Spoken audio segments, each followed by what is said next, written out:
Good morning, everybody. Welcome into Coffees and Conversations. And today's show is going to be very vital. I got one of my dear friends I've been trying to get on the show for so long. Actually, it's been for years, America. I'm just going to be honest with you. She's finally in the building, and I am super excited to have this conversation with her. But before I get into the show, I want to talk about something that's very vital to my heart, honestly, this morning.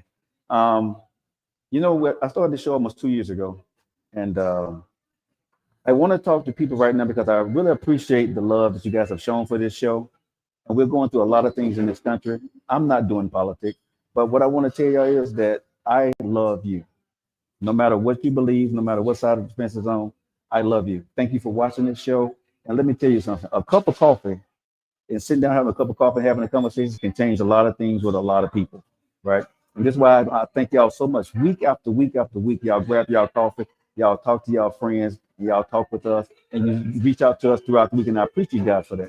But what I want y'all to do, share this out there on social media, right? Facebook, Instagram, YouTube, all that good stuff. But also, reach out to your friends and have a cup of coffee because it's all about love, right? If you have a cup of coffee with somebody, you can share a conversation and you can love on each other, right? Coffee will always, to me, it's better than alcohol, it's better than all that other stuff out there. Coffee is one of them things where you can just sit down and have a conversation. And today, again, I'm going to have a conversation with a legend in the business of media. One of the voices, premier voices right here in Birmingham, Alabama. She's been doing it for a long time. She don't know this, but she's been one of my mentors, one of my heroes in this business I've looked up to, because she was in this business before I was. And I heard her name on the radio on many occasions. And I was like, man, who is this woman with this silky voice? When I heard her voice, I always smiled, and I always wanted to meet her. Y'all ever been in it? Because I grew up, this is about 10, 15 years ago, but I grew up in the phase when you heard a radio personality, you want to meet them, right? Who is that person on the radio? Who is that person like this, saying stuff and going out there, exciting everybody? And everywhere I ever went, America, any event she was at, people are all around and want to take a picture.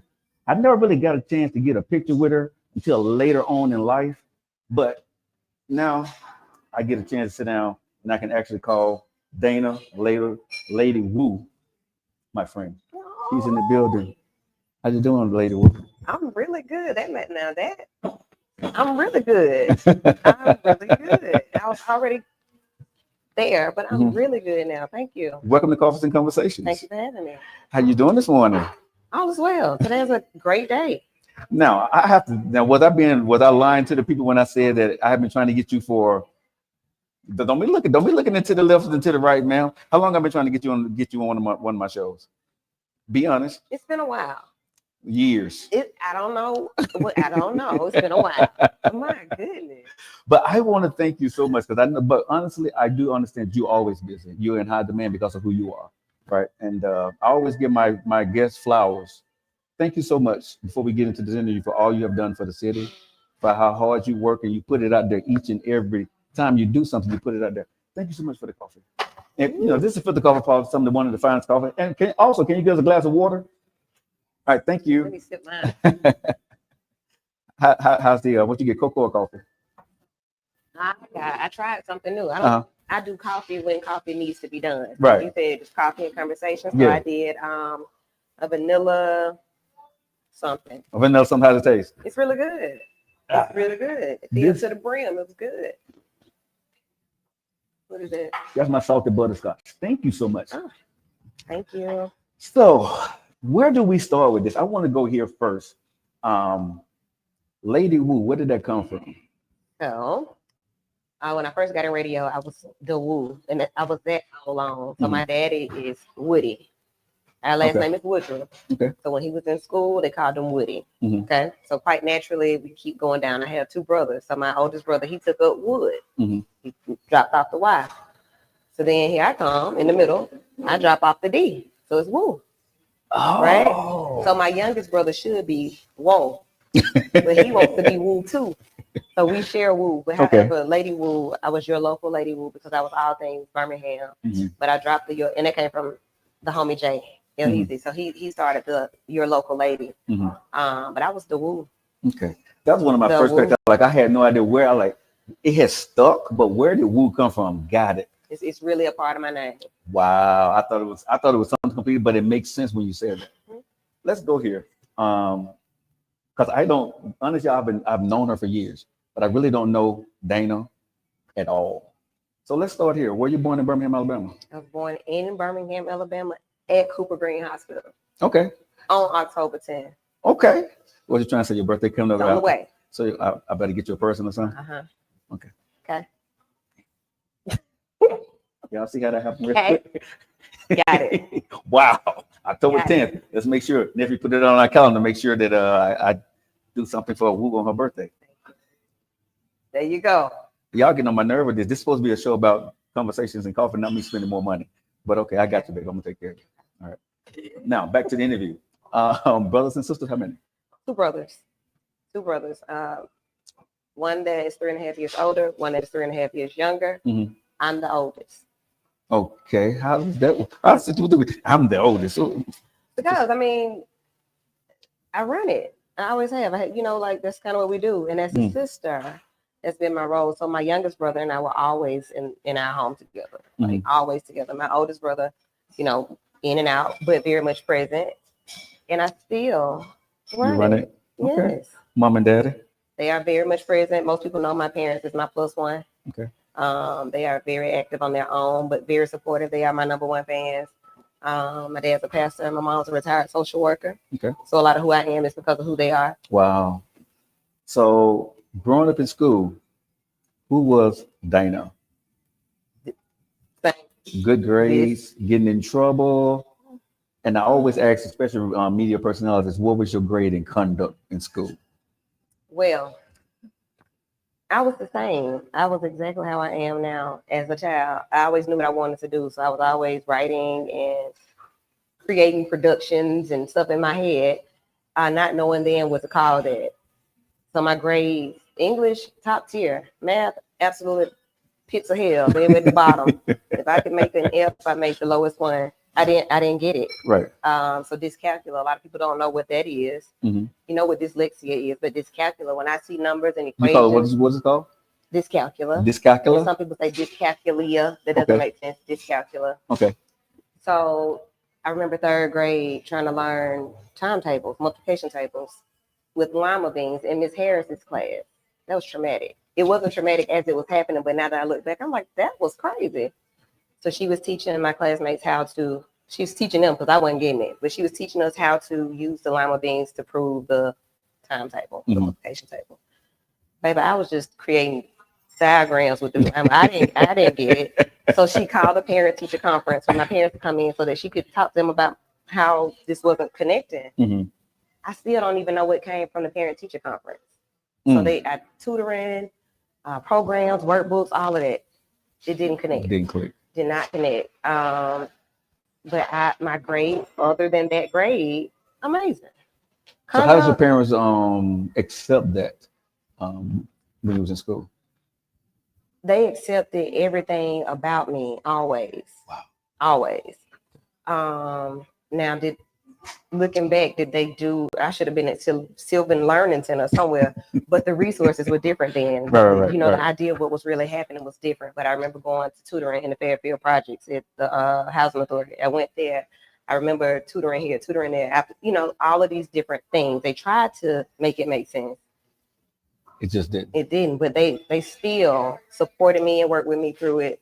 And apparently I got enough of something because I made it out. So with that being said, because parents wasn't, I know you're a counselor at the same time, and during that time, it wasn't known what that was, because parents just thought they can teach you some kind of way. Mm-hmm. What would you say to a parent right now with all the education, all the different tools we have out there, if they see their child struggling? What would you advise somebody to do while we're having this conversation?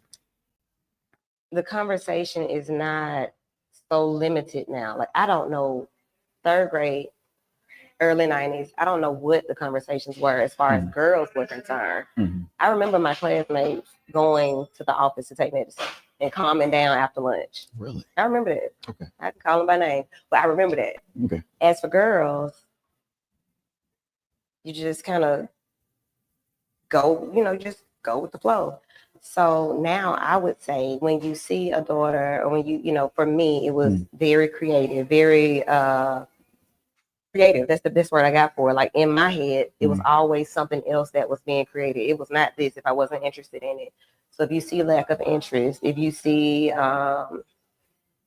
inattentive behaviors, movement, just all the things that are like just not the standard for success, talk to the child about it first. Ask them like, what are you experiencing? What is this like? And then take them to the doctor. Call me. Okay, that's good advice. Yeah. So what elementary school did you go to? Charles A. Brown. Well, okay, let's go back. Okay. Because my birthday is October 10th, remember, that's a late birthday. So I started at More Than Conference Faith Church in the first grade so that I could be in the grade at the right time. I guess that's what that meant, right? Yeah. So then I went to Charles A. Brown in Ansley. Okay. That's where I went to elementary school. Okay, and what high school did you go to? Everybody thinks I went to Ansley or J.O. because I'm from Ansley. I went to Huffman. You need to get off this show. You're done. Hey, you got people in the crowd raising their hand. No, you're done. You're not West Side. You know what I'm saying? You East Side, man. What? You want to fight on your show? We can fight. I love the West Side. That is where you can love it, but you was born and raised over there. But you did high school well. Yeah. Viking. I'm a Viking. Marched in the band, ran track. So you ran for the other side. I ran for the track team. You ran for the other side. I ran because you ran for the other side. You ran for because you went back over to us, but you was running for the other side. If you hanging out with us over there on the west side. I couldn't buy a house. I moved with my folk group. I love it. So when you graduated from Huffman, were your grades good? What you was top of the tier, middle class? No, it was the same. You still the same in high school too? Yeah. It just never clicked. No. Wow. I had to count my money. Okay. I had to tell time. Okay. And common sense and experience helps you as you grow. But I think it's just like people that are illiterate, they have those issues with words. Like I may not know how to read what I see, but I know how to listen. I know how to put it together. I know who I can trust to. So still now you still have that? Yeah. Wow. So did you go to college? About 3 times. I mean, so do talk about it because in college I know you have to go through some kind of math class, correct? Yeah. So how did that work for you? Same way it did in 3rd grade. That wasn't my thing. So like, but you had to get past it though. You got to do 099. I don't even remember. I don't know what you take in college as far as math class. I did whatever I needed to do, whatever that is. I don't know. But I did that. I do remember taking a course. So I went to Alabama State long enough to graduate. So that's where my heart is. Harder than Montgomery. Shout out to the Hornets. I graduated from Miles College. Okay. I remember taking a course at Miles. I want to say it was a statistics class. What? Love the instructor. Kind of understood the concept. And I think it's at that point where I flunked a math class in college. Like, oh, hell no, this can't happen. But when that happened, I started to realize that if these were words, I would totally get it. So I don't need to take this class. I don't need to do nothing with that. I need to do everything with words and feelings. So can I ask you this? When you're looking at numbers, what do you see and feel? I'm about to look out this window and write a poem. That's what I feel. Like, I don't know what this is. And then I would Is it that you don't care? No. Or it just don't compute to you? Right. So it doesn't make sense. Like you may look at I don't know, people say things like, well, what's the, they ask these general questions about numbers or about measurements or about money, something that costs what? Give me 6 figures. For a long time, I'm like, well, how much is that? How much is 6 figures? I probably have made 6 figures. I don't know. Right. But, and that's just kind of, hypothetically speaking. Right. Yeah. When I see it, it just does not, it doesn't make sense. They don't make sense. 1 + 1, yeah, that's 2. Right. But anything past like that, if it's starting to get complicated where you got to think about it, you shut down. Yeah, because what is this? And why? Why is this even necessary? Right. So at some points, maybe it brought some type of anxiety. I can't say like deep anxiety where I felt like, oh, I need to report that I'm feeling this way. No, because I just accepted that I didn't get it. Wow. So you was in high school, and when you went to college before you went to Alabama State and Miles College, in high school, you said you always knew what you wanted to be, right? So you said you was in the marching band and stuff like that. What did you want? What did you think you would be when you was in Huffman? What did you think you was going to be as an adult in high school? I knew before high school what I would be. What? I was going to be an entertainer and a teacher. Okay. I knew exactly what I was going to do, and that's what I do every day. Okay. So did you have a way of thinking about how you was going to get there, or it was just an emotion that you felt?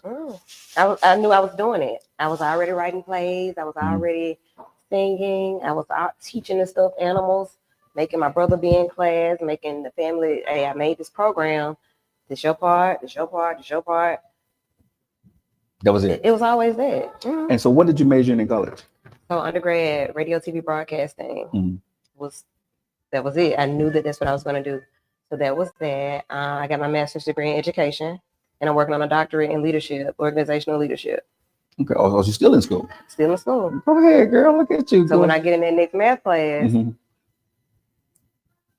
we'll need some tutoring. Yeah.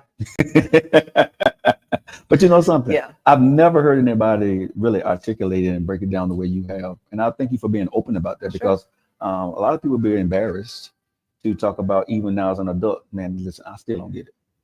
I don't understand it. Right. But you know, when women look at you, and even men, but you know, especially little girls looking at you right now, knowing that they still can rise to the highest heights, even with some flaws that people say you better have before you get to the next stage. Yeah. Right. And so I compliment you on that. Thank you. So when you finished college and you graduated, what happened? And then you graduated from Miles. Or how was that? Were you working in Miles and then were you working? How was that? You know, when you went to college, did you get scholarships? No scholarships. No, I didn't think so. But if it was an essay, right. I think I got like a small something from writing a paper, so I can write. I'm gonna write now. I can write all day. I can speak all day. So that is where I reside. And I want to add this about not, you know, the embarrassment of whatever it is that somebody's dealing with. I'm speaking about just numbers and math, but for somebody else, it may have been whatever it is. Clearly, a lot of people don't have the skills, because y'all say, I sing and I'm hungry and the wrong two. No, you ain't putting people on. I'm just saying. What are you just saying, Lady Wu? I'm just saying, like, as for me, that's how numbers, you know, when I'm trying to compute and calculate, it may sound that way. But when I hear people speaking, when I'm reading and I'm having to proofread the basics of what they wrote, I know that's my strength. So I can write all day. Arts, we can do that all day. So just knowing where you thrive, everybody's not going to be strong in every area. The ones that make our A's, I don't know where they came from. You're so wrong for that. I don't know. So when you got to college and you graduated, did you work during college, and was you working in your field in college? So when did you start in radio? My official start to radio was at Alabama State at 90.7. It was a work study job. Like, if I'm going to do something, it needs to put me to where I want to be. So no jobs were open. Well, there were other jobs open, but I wanted to work in the radio station. So I went over there. Oh, we don't have any work study positions open. I was like, oh man, golly, whatever else. But the program director was about to be out for surgery, and they needed somebody to do that. A program director. I ain't never even touched the equipment, but that's how I was able to get in, because she was going to be out the next week. They just kind of thought about it, and it was God, like, putting me in the right place. So my steps were ordered to walk over there and say, hey, I need to be in here. And from that day forward, I was one of the first students to translate our radio station, which was a jazz station, to a really active station on air, where my classmates were tuning in, listening while I was on air. So what did you do? Same thing I do now. Got in there and picked songs that I knew that I liked and talked in between, and got phone calls. So I may have written out a flyer. I think I wrote out something and passed it around. I'm on it this time. Turn our station on. That was it. When I left Alabama State, I sent an email. I don't even know why I'm back in Birmingham today, because I don't know how I left state. It was my junior year, about to be my senior year in college, and I'm going to go back home. Nothing happened. Not for real. Something happened, but nothing happened for real. And I sent an email to Shantae Webb at 95.7. And I said, hey, I'm coming home. I need an internship. Okay, let us know you get back. And that's how that started. So it has just always kind of been ordered. So I got to ask you this, because what I'm hearing is you do things spontaneous, sound like. I take the opportunities. But there was no opportunities at the time. Yeah. You made the opportunities. Yeah. So that was sort of spontaneous, because you said you had one more year to graduate, but you said, okay, I'm done. That's kind of spontaneous. I think that was ordained. Ordained? I think it was ordained. So God spoke to you? Had to, because I don't remember exactly what he said, but why am I back? Like, I cannot say, well, yeah, I came back because. So I always ask my guests on the show when they talk about God, right? And I'm always curious. Mm-hmm. How do God speak to you? Is it a voice? Is it a sound? Is it a feeling? It's everything. Okay. So there's something that I love, and I remind people of often. We are spiritual beings having a human experience. So at my core, that's God. That's what I was given. So that's what I'm aligned with. He speaks to me in every way, every day. So if I'm walking, I'm always looking around. I'm amazed at what God does, what He has done. And so from that, I get inspiration to create. I get topics. I get fashion ideas. All the things. Just everything is a sign and a message. So when you was at State and you did radio, for one, how long did you do it? See, that's what I'm talking about. Time, and especially post-pandemic. I don't know. Pre-pandemic, I would have been able to tell you 5 years. Now, you're not for sure, but you did it for quite a while. Mm-hmm. Okay, mm-hmm. So when you was there, did you like take that station on as your own? I took my show on as my own. Okay, so how did you build that show? Because a lot of people listening to this right now, you was in college going there, mm-hmm. but you was thrown into a position and you had to figure things out. What was that like? It was invigorating because I had the freedom to create. Okay. So, somebody showed me the basics, like maybe one day, because mm-hmm. we got to have somebody on air tomorrow. She's leaving for surgery tomorrow. So I remember like, okay, so get the dad and put it in the wall, and then what now? And the phone do this. Okay. And then put a mic this. So we had kind of learned the basics mm-hmm. in classes. Okay. All right. So I get to do it. So I did it. Do you remember your first words on air? No, that's been 20 years ago. I remember mine. Well, it was when you say you started the show? You started the show 2 years ago. Yeah, so but I've been on radio going on 13 years. Mm-hmm. But I remember my first words on air. What you say? What did that mean? Nothing. When he pointed to me, that was my first time in radio. I was scared as hell, woo, and I didn't know what the hell to say. And that's the first thing that came out of my mouth was. Okay, and then you. And then I went on ahead, and you know what I'm saying, because I didn't know, because that was my first time. I had no training, nothing. So when he did this right here, and he pointed at me, I don't know where the hell that came. I don't know if it was a guy. You don't normally do that. I had never did radio. I had never been on. I have never made that sound before. Woo. Listen, ever. And that's because it was. I don't know if you know Joy and Mel, but they were sitting there. They were sitting at the table with me, right? And when they came, everybody looked at me like, "What the hell is he doing?" Okay. Everybody just kind of went with it, right? And then I went into it. Then I paused, and then I went into "Welcome to the Joe Lockett Show." It's our first show. Blah blah blah blah blah blah. But that's the first thing that came out of my mouth. We're like, "Ha ha!" Mm-mm. I would assume. I don't remember that at all. I don't remember what the first thing would have been. I can remember at the most recent juncture with the new show. I did the station call letters. Like that's always the start. Like B94.9 WATV. It's Lady Woo. Right. Typically, it's that. Right. Welcome to the show. Right. So let me ask you this here, because you was at 95.7, right? First, so you've been at 95.7 and any other station before you got to V94. That's it. Okay. So when you did 95.7, did you come with the reputation, or did you build your name at 95? I came straight back from school. Okay. So I didn't know anybody.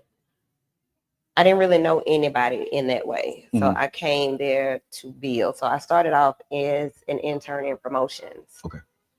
That ain't what I came for, but I'll come on over here and do this. So I was sitting in the promotion suite. I had been paired with two guys that were the promotions director and the promotions assistant at the time, maybe like a week or two. Mhm. A week or two. And then Lil Homie walked in. He's like, oh, who's that? That's how that went. And I was like, hey, I'm Dana. Nice to meet you. And then I think they invited me to sit in on his show. And I talked. And then I got traffic. So I was a traffic girl. So I was coming in. We were having this delightful banter on air after I would do the traffic report. And that kind of became like a midday duo or a daytime duo, which they don't really like. Mhm. But it was working. Yeah. So from there, that was how I got on their side. You know, your story and my story is similar, right? How I got into daytime radio for weekends and get into it because I sat in on somebody's show because I wanted to learn because I ain't know radio. So I wanted to learn how to do radio. And so I would sit in on Fridays with the biggest guys in the business. On my side was Leland Whaley and Michael Hart show. So I would sit in on their show. Okay. And Michael Hart said, well, you just can't sit there. He said, the more you talk, the less I have to. Right. And so he will make me start talking. He will let me talk on his show on Fridays. And that's good that somebody, the opportunity. But listen, like you said, right? And what people don't understand in media, for people to give you their time on air, that's very rare. Still to this day in this business, nobody will give you their time on air because it's taking their. What are you doing? This is my show. Yes. Yeah. So they don't want you talking. Yeah. So when you're in that position and someone allows you to say more than 2 words or hey, hello, goodbye, and they're having a conversation with you, and then your name get out on their platform, you're where you're supposed to be. Right. Would you say that? Right. You know, so when I'm listening to your story, I'm smiling over here because I'm like, man, she did the exact same thing that I did to actually get into radio. Yours was, and then you got the news because I already had my own show on weekends, but nobody knew who I was. Yeah. Right. So I was trying to learn. And then, of course, I was trying to ease my way into because I didn't want to do weekend radio. I wanted a drive time show. So you knew what you wanted. Yes. And I wanted to be syndicated. That was my goal. When I first came in and doing my show, I wanted to be a syndicated radio like Steve Harvey, right? That was my mission. I'm going to be syndicated. People like, you know, that I don't know how, but I'm going to figure this thing out, right? That was my mindset. But when you was on 95.7, when you went in and you started to say, okay, you knew what you wanted to go do. What was your goal for yourself? I saw Oprah. Like I always like Oprah. Like I saw that because she covered all of the facets that I explore. So the acting, the writing, the magazine, these are a few of my favorite things, and the show, the topics, the quality of the topics. So when I did my senior project to graduate, we had to create our media project. So mine was a show called B. Called B-E, period. Okay. B. Okay. And it all aligns with like what's vital, what's important, encouraging people to be who it is that you're supposed to be. What is it that you want to do? Do that then.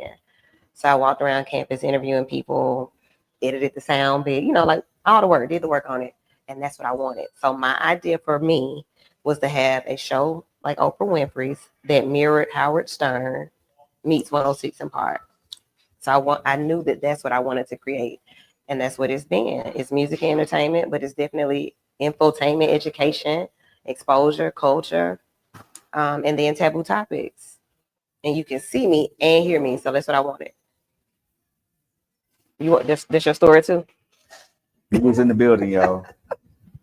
B94.9. You can catch her. What time? Every day, 12 till 3, and 12 then to 3. Sunday nights at 7. All right, make sure we're gonna get into that. And thank you, because like I said, I know you're busy, and thank you for being here. But I want to move on forward because we got to get out of here. But you also did something very different than most radio talk show hosts was able to do back in the day. They're able to do a lot now. You started something called Vital, and usually they don't let you have your own show when you're on radio. They don't let you build your brand. How did that come about? Who else brand I'm gonna build if I'm here? So, but just be honest, radio stations and TV stations don't let you use their time to build your brand on their station when you're working for them. So, and I can say I've always said whatever it was, which is probably whatever. Okay, so good and bad. Yeah, it is what it is. It's the truth, and I believe in just being truthful, no matter what it is. So the truth about it is absolutely, and it's me every day. The truth is easier to remember. So I was working the board for the talk show the time slot, which is typically a talk show time slot. Mhm. And the host at the air, or the host at the time on the air, decided that would be her last show. I didn't know that this was gonna be your last show. I'm just sitting there running the board, and she was making like that announcement. I was like, what? Okay. She's like, so as like with that being said, this is my last show. I was like, oh. Mm. Ding, ding, ding, ding. Right. So I went, like, as soon as she was over, you know, like, I didn't want to see her go, but like, this is an opportunity. It's another opportunity. And I do this. Like, I know that this is what I'm supposed to be. So I went and talked to the program director, talked to the assistant PD. Hey, I have a show already. I have people. I want to shot it that time slot. Okay. And that was it. My show started April 6, 2008. I remember that. I just said, you remember that? I do remember. And I remember that. Because it's vital. Yeah, that was like the beginning of that. Why'd you call it vital? It became vital. So it had been the School of Hip Hop first. It was wanting to be heard first because that one featured local artists, and then we packed in the issues. So then from wanting to be heard to the School of Hip Hop because it was education and music. Then I was like, well, School of Hip Hop we've grown out of that. Right. I was driving on Bush Boulevard and looked up, like, just kind of driving, and I looked up and it's like God put vital in the clouds. I said, oh, okay. That's what it was. All things important. What's essential? What's vital? What makes things happen? Okay, God. That's the name of the show. And so if you guys locking in right now, the Coffee Conversation, man, I'm sitting here with one of my dearest friends, Wu. I know she didn't know that I looked up to her back in the day, and I still do look up to her to this day. She's on weekdays, 94.9, right? V, 94.9. I know a lot of my friends over there, Chris Coleman, homie, and all those guys. Hello, how y'all doing? But also she has her own show that comes on Sundays. It's called Vital. What time is it? 7 p.m. 7 p.m.? 7 p.m. Really quick, I want to jump here. You got a beautiful little daughter. Thank you. How old is she? My daughter's 17. And what's her name? Carmen. And how is it raising a mini you? We have a good time. So my daughter is my friend, and I've always said that people, you don't need to be your children's friend. Yes, you do. Absolutely, yes, you do. Because if you're their friend, you can be their enemy, and I don't want to be my child's enemy. I want my child to know that I'm human too. I've been there, and my job is to parent you. So I think the more that we grew to understand it together, the easier our relationship has been. So it's a privilege to parent her. Like God gave me the right child because independent, personality, all of it, good. I'm not around here worried about where she is, what she's doing. She knows who she is. So I enjoy raising a mini me. Wow. I really do. Being a single mom and doing what you do and being busy, how tough is it to be a mom and be an entrepreneur, be a media personality, all those different things? How tough is that for you? And how do you balance it? I do it. And like that is one of the things that I often have to sit back and like really reflect on. How do I? Because I know you're busy all the time, and I'm actually not just always busy. I'm not. But I do what I want to do with the time that I have, how I want to do it. So I put a lot of thought into that, especially at the end of the day when I'm unpacking. Like, well, dang, how that, But to answer the question of being a single mother doing it, so single, yes, I'm not married, so I'm single in that aspect. But I have always had a full support system. Her dad is an active dad. My parents are active parents. My grandmother, my aunt, my cousin, like people, we have a village. She got a family. And now they're grown. She drives, she works. So it has eased. It's the financial part. You're a senior in high school, so it's all of those things. And they don't, A little birdie told me that you never sat down and did an interview. I cannot remember a time that I've been interviewed about me. Right. You've done a lot of interviews. About different things. Right. Or on behalf of other projects. Right. So what made you sit down and actually finally do this interview?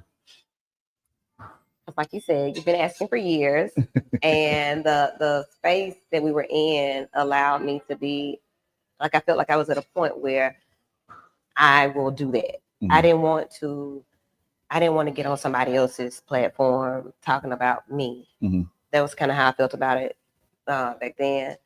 But now, yeah, I'm about to talk about me. So, tell me something people don't know about Dana. Because I thought I was pretty open, but then you talking about I don't know her for real. So okay. No, because no, I don't. I've never sat down and really had a conversation with you. Mhm. We've always been socially appropriate. Hey, Boo, how you doing? Joe, you good? Take a couple of pictures. We working in the schools together. You know what I mean? We work on events together. We'll see each other. Professional respect we always have for one another. If we need anything, you know, we could do it for each other. But we just never exchange. We changed phone number. I wouldn't call it like, Boo, what you doing today? How we sit down? I think the first time we actually ate together was at the campaign of Jonathan Hatton. You know what I'm saying? I think that was the first time we ever had a meal together. So I did not know you, the mom, the entrepreneur. And also I want to talk about the counseling. Where did that come from? It's all in there together. So what kind of counselor are you? Marriage and family. So just a psychotherapist, full out licensed professional counselor. Okay. So anybody can come, all the topics, all the things. You said a lot then in that piece. I did. And I wanted to speak to the idea that like me choosing to sit down and have this conversation and what to talk about. It's a lot to talk about, but nobody can tell your story better than you. So like when I'm open, my openness, I just made a post the other day about like surface level. You don't have to get deep with everybody. I am open. I am, I present. I'm a creator. I'm a curator. If I like something, I collect those things. So shades, hats, purse, whatever it is I like, I got 100 of them. So I curate my collections. That's a hobby for me. That's also a part of my personality. I'm an artist. And then when it comes to the therapy piece, I am concerned about people. I feel like people should be understood. I feel like people should have a space that is not judging them. Like, I want to know how you got to be who you are. And if you don't like it, how can we make it something that you like? Or how can we help you see things in a way that you can function comfortably? So that's how that happened. And it's just all always been there. Wow. Again, I always, through this conversation, I'm proud of you, man. Thank you. To see a Black queen out there doing her thing, handling your business, making the world a better place. What I'm saying? In your own way, and you're doing it with class and grace. That's phenomenal. What do you got coming up next for yourself? My birthday is October 10th. We know that, but I don't want to hear that no more. Okay, we got your birthday. I'm saying, I'm gonna take care of you. What's on the horizon for Woo? More of the same. Just trying to turn it up another notch. Because, like you said, it doesn't stop. You have to keep going. You keep building. So, really looking at making Heal on Wheels be fully effective. Working with some organizations on how to grow that so that it could be what it needs to be. Heal on Wheels is a mobile mental health unit. I think another part of one of my gifts is to repurpose things. So I had the Little Red House project in Ansley, maybe like 16, and the house was burned. That was gonna be the hub, right? Like, so these are things that are dear to me. My family, that's my family's legacy. So I was like, yeah, I want the land. We're gonna keep it. So that was the goal for the land. Burn the property. The van was a church van, but my family and I, we were in Chicago, sitting in a restaurant, and once again, I was given Heal on Wheels, just sitting there chilling. Nothing happened. I don't know where it came from. It just came, and I wrote it on a napkin. And then from that, the ideas just started coming. This is going to be a mobile mental health unit. Wow. I love traveling. I don't want to be jammed up in no office every day. So it's something for me, and it's something for the people. So at that point, I need the vehicle. I need the thing to make it be. So the church had not used the van since the pandemic because, of course, people stopped going to church. So the membership dropped. So who we going to pick up? Let me get the van, please. Okay. Let me get that. What I got to do to get that? So got that. And just started the construction on taking the seats out, painted it. Then, okay, so now we're going to need something that people can actually get in. So that's where we are now. So the next step is to really focus on getting it to be a mobile unit that you can step in comfortably, sit down, you can run. We don't have to be hot or cold. So that's where we are with it. But see, this is what I want y'all to understand. This is why it was so important for me to get her and having that interview with her because there's so many facets to you, right? And all the different things that you do. And like I said, I see a lot of the people here in Birmingham, Alabama,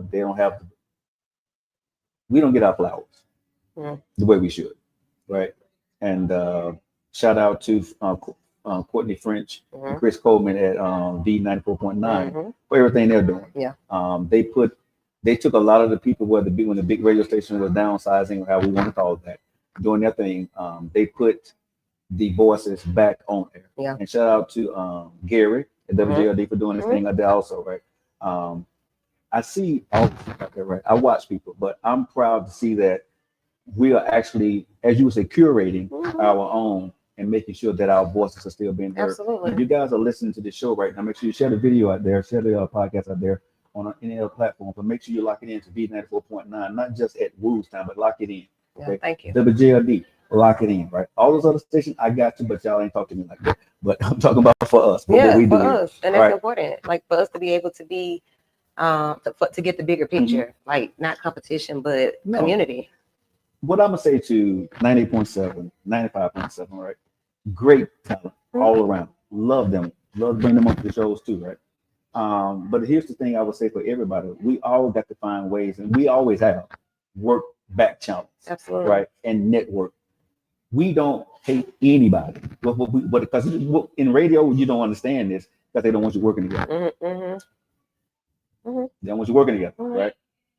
But it's the network that you have behind the scenes. For sure. So when you do leave that platform, you're able to move on to something else. Right. And I would tell a lot of young women out there and men, but follow what Woo did, follow what I did. We built our brand while we was on a platform, right? Because once you come off that platform, you don't have a distribution, right? And it's a lot harder to build when you don't have a platform. I took my brand to a platform. Yes. And so I am. Say that again. That's so they can understand I took my brand to a platform. I already was who I was. Yeah. That platform allowed me to expand my brand. And I think when platforms understand the value of who's on it, they recognize that it helps them to grow too. So I was okay, on weekends doing it, like working my way through. I was okay with that because I still had the flexibility to be me and create me. When you get stuck in a space in corporate radio or corporate TV where you're on every day and they want you to do this and go here and not do that wouldn't be fitting for me. So I was okay where I was because I was still able to do what I do. And what was so cool about, like I said, you were Woo. You know what I'm saying? And we knew Woo, right? So wherever Woo went, it was a brand of Woo, right? So when you went to V94.9, we following Woo, right? I appreciate y'all. Let's say that Courtney French understood that. Chris Coleman understands. She brings an audience with her to a brand new radio station. You see what I'm saying? Because your name had weight. So when you came on, okay, so she's not over there no more. You took your whole audience with you. For the most part, yeah. She took a whole audience with her. The person coming in behind you, guess what they got to do? They got to feel your shoes. You see what I'm saying? And a lot of times those new people, nothing against them, because they got to go there and build their own brand and build their time. So I can see what I've learned in this business is can't nobody be me. Right. In any space. It doesn't matter where you are, what you do. Right. Only you can be you. Right. But you have to make sure you understand who you are. Yeah. And I think a lot of people don't understand that. That's why I do what I do, right? That is the truth. Like, who am I? How did I become? What am I trying to become? I see your shirt say, I am a creator. What did it say? Creator. I'm a creator. Is that one of your own brands or? No, I got the shirt in New York. Okay. No, I got the show at the Sidewalk Film Festival and I wore it for the first time in New York. Okay. So I remember things like that. Those things are meaningful to me. Where you have the opportunity to be authentic. If I can't be my authentic self, I'm not coming. I want you to speak before we get out here to the young women society with so much going on right now. I want Woo to speak to the little girls out there that strive to be you, that strive to be Oprah. What would you say to them right now, listening to where they are with everything that's going on with social media, understanding them? How do they get to that next level? I would say first strive to be you. Like don't strive to be me. Strive to be, the next level, right?